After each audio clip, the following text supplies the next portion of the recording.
तो स्वागत है आप सभी का हमारे यूट्यूब चैनल प्रेप अल्फा में।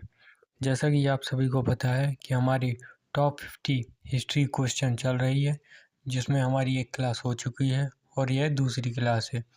अगर आप सभी ने पहली क्लास नहीं देखी है तो उसकी लिंक हमने डिस्क्रिप्शन में डाल दी है, आप वहां से जाके देख सकते हैं।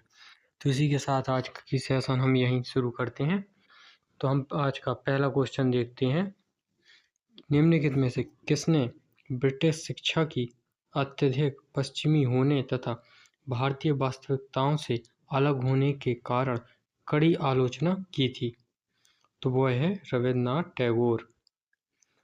52वां क्वेश्चन। बोरी, जिसे पहला निम्न पुरापाषाण स्थल माना जाता है, किसे? बोरी भारत के निम्नलिखित में से किस राज्य में है? कहाँ पर है बोरी? यह है महाराष्ट्र। किस अधिनियम ने पहली बार भारतीय सदस्यों को विधान परिषदों में बजट पर चर्चा करने की अनुमति दी? तो वो दी थी भारत परिषद अधिनियम 1892। वर्ष 2020 में निम्नलिखित में से किस राज्य ने भारतीय उपमहाद्वीपों में सबसे पुराने लौह युग की खोज करके सुर्खियां बटोरी? तो वह है तमिलनाडु। कौन? तमिलनाडु। निम्नलिखित में से कौन सा अधिकारी प्रशासन का निरीक्षण करने और प्रांतीय स्वशासन पर प्रतिवेदन प्रस्तुत करने के लिए प्रत्येक 5 वर्षों में मौर्य प्रांतों का भ्रमण करता था? तो वह है प्रादेशिक। कौन? प्रादेशिक करता था। औपनिवेशिक शासन के दौरान कृषि क्षेत्र में स्थिरता का क्या कारण था? तो वह था औपनिवेशिक सरकार और प्रारंभ की गई भू व्यवस्थापन की विभिन्न प्रणालियां। बहादुर शाह जफर और उनकी पत्नी बेगम जीनत महल को रंगून की जेल में कब भेजा गया था? तो वह भेजा गया था अक्टूबर 1858 को। सातवाहन साम्राज्य के दौरान आहार और राष्ट्र शब्द किसको संदर्भित करते थे? तो वह था जिला। कौन? आहार और राष्ट्र मतलब जिला।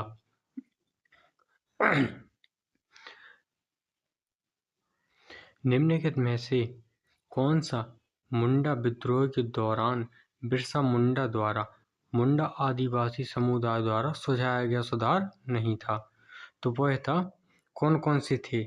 तो ये थे शराब पीना छोड़ देना, यह था जादू टोने एवं जंतर मंतर में विश्वास न करना, यह भी था, और अपनी भूमि पर खेती करना, यह भी था, लेकिन अतीत में जीना छोड़ देना यह नहीं था। निम्नलिखित में से किस आंदोलन को उलगू लगान या ग्रेट ट्यूकमिलुट आंदोलन के नाम से भी जाना जाता है?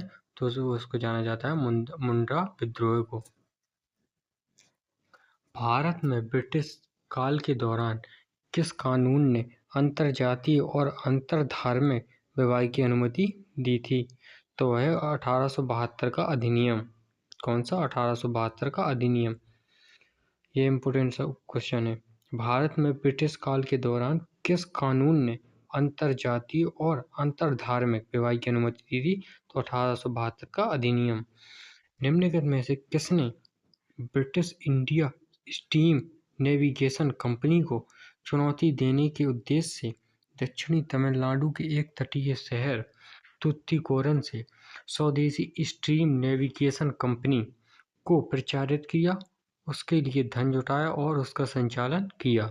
तो वह है B.O. चिदम्बरम पिल्लई। महात्मा गांधी ने हरिजन आंदोलन के समर्थन में 21 दिवसीय आत्मशुद्धि उपवास निम्नलिखित में से किस तिथि को शुरू किया था? तो वही किया था 8 मई 1933। कब? 8 मई 1933। छठी शताब्दी में बीजाटियम द्वारा रेशम का उत्पादन सीखने के कारण निम्नलिखित में से कौन सा विदेशी व्यापार संबंध बुरी तरह प्रभावित हुआ? तो वह हुआ था एंडो बेंजान्टिन व्यापार।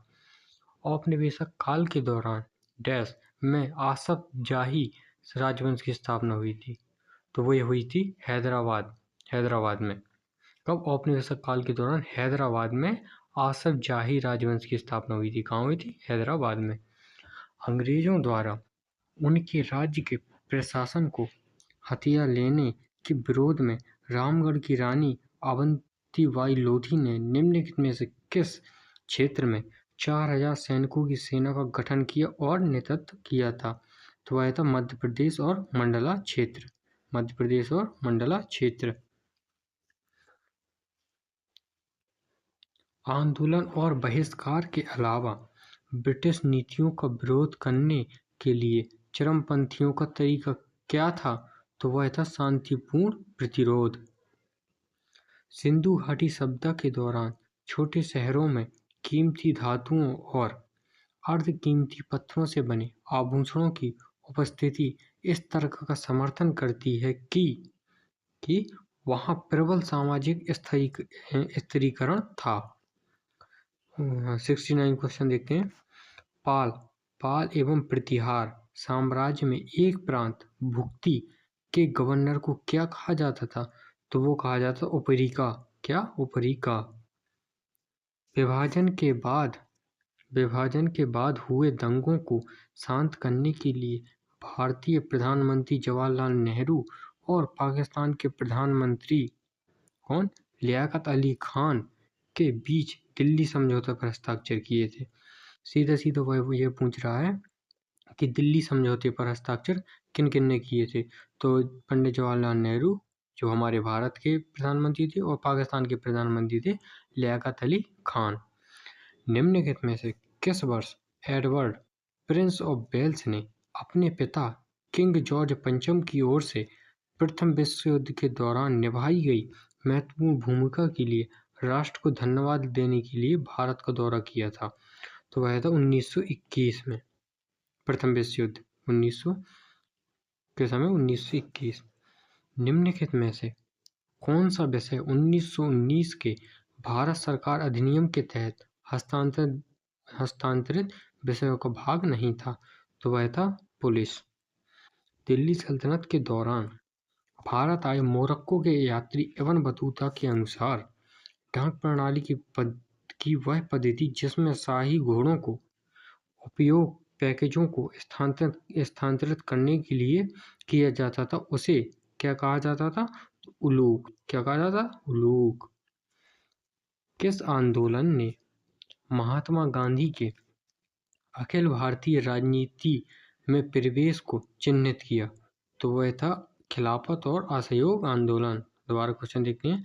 किस आंदोलन ने महात्मा गांधी के अखिल भारतीय राजनीति में प्रवेश को चिन्हित किया? तो वह था खिलाफत आंदोलन। कब हुआ था? 1919 में। और असहयोग आंदोलन 1920 में इसको चिन्हित किया था। मालवा क्षेत्र में नागभट्ट प्रथम द्वारा गुर्जर प्रतिहार राजवंश की स्थापना कब की गई थी? कब की गई थी? तो यह की गई थी 8वीं शताब्दी में।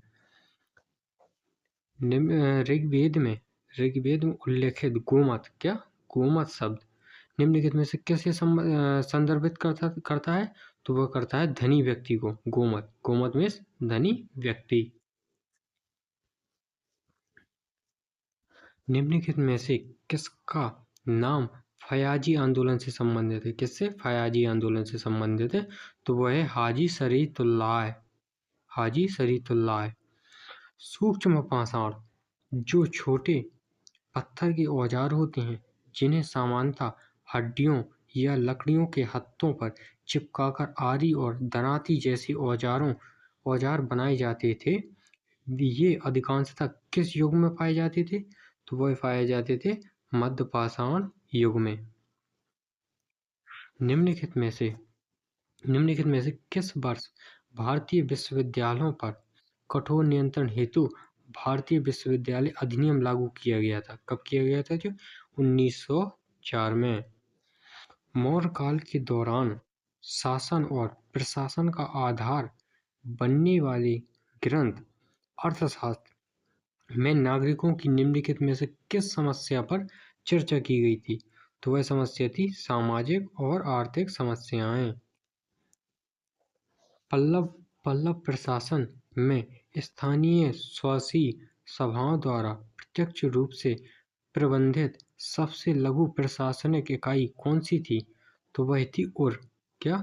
पल्लव प्रशासन में स्थानीय स्वशासी सभाओं द्वारा प्रत्यक्ष रूप से प्रतिबंधित सबसे लघु प्रशासनिक इकाई कौन थी? तो वह थी उर।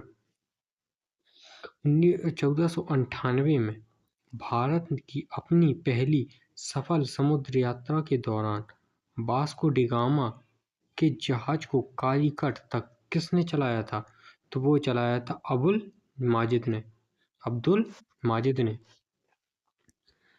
भारत में फकीर सन्यासी विद्रोह के साथ देवी चौधरानी और भवानी पाठक का संबंध निम्नलिखित में से क्या इंगित करता है?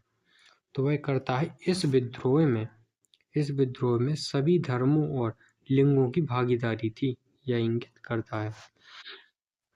निम्नलिखित में से कौन सी प्रशासनिक विशेषताएं पल्लव और पांड्य दोनों साम्राज्यों में समान थी? तो वह थी ग्राम सभाओं को सभा और कहा जाता था। ग्राम सभाओं को सभा कहा जाता था और भी कहा जाता था। काकतीय साम्राज्य के पतन के बाद किस दिल्ली सुल्तान ने बुक्का और हरियर को बंदी बना लिया था? तो वह था मोहम्मद बिन तुगलक। कौन था? मोहम्मद बिन तुगलक। किस अधिनियम ने भारत के साथ व्यापार पर ईस्ट इंडिया कंपनी के एक अधिकार को समाप्त कर दिया था? किसने किया था?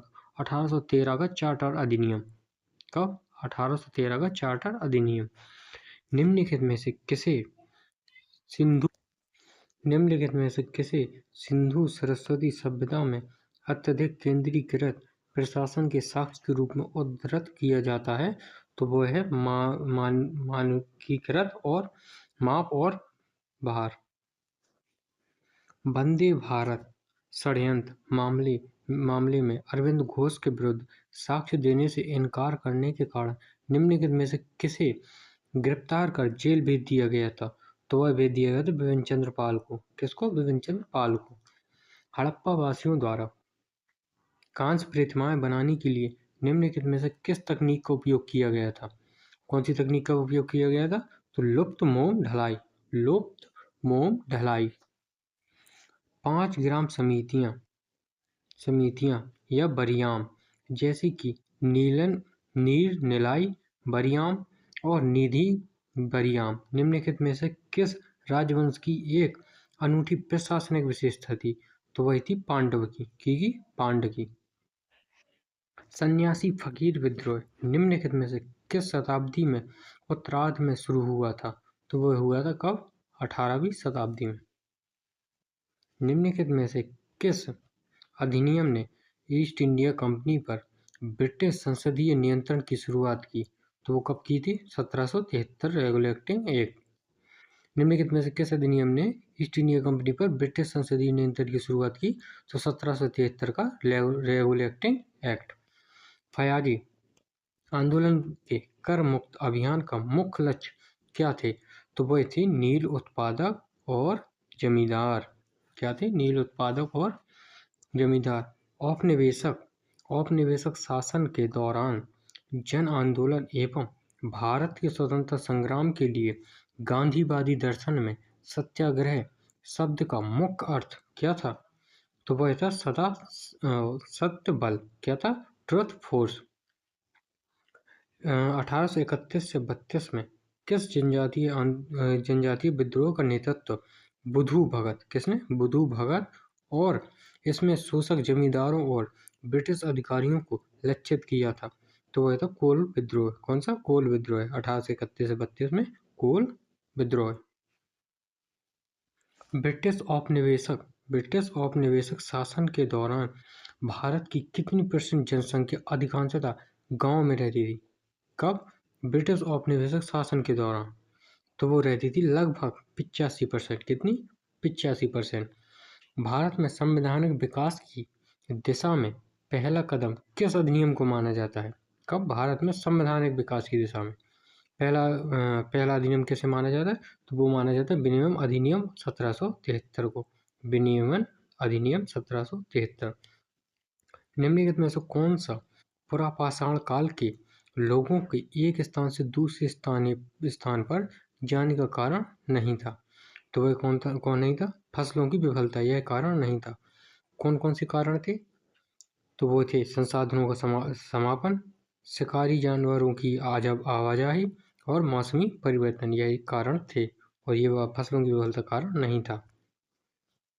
भारत के मूल निवासी जो विरोधी, सांवले और वैदिक पद्धति का पालन नहीं करते थे, उन्हें वैदिक ग्रंथों में क्या कहा गया है? तो उन्हें कहा गया है दृश्यु। क्या कहा जाता है? दृश्यु। निम्नलिखित में से कौन दीवाने अर्ज का प्रमुख होने के साथ साथ सैनिकों का प्रबंधन, घोड़ों पर दाग लगाने और युद्ध सामग्री का प्रबंध कराने के लिए उत्तरदायी था? तो वह था आरजे मोवालेक। कौन? आरजे मोवालेक। आज की क्लास हमारी यहीं समाप्त होती है। आई होप आपने क्लास 1 और क्लास 2 दोनों को देखा होगा और समझा होगा। अगर आपको हमारे पढ़ाने का तरीका अच्छा लगा हो तो चैनल को सब्सक्राइब करें और इस वीडियो को लाइक करें और एक कमेंट करें। हो सके तो अपने दोस्तों को भी शेयर करें। ये जो भी क्वेश्चन आप देख रहे हैं, यह एग्जाम में आए हुए हैं। ये आरआरबी एनटीपीसी अंडर ग्रेजुएट में सभी शिफ्टों के आए हुए मोस्ट इम्पोर्टेंट क्वेश्चन है, जो आपको आरआरबी ग्रुप डी में बहुत ही ज़्यादा हेल्पफुल होंगे। चलिए तो मिलते हैं कल अपनी एक नई क्लास के साथ। Thank you.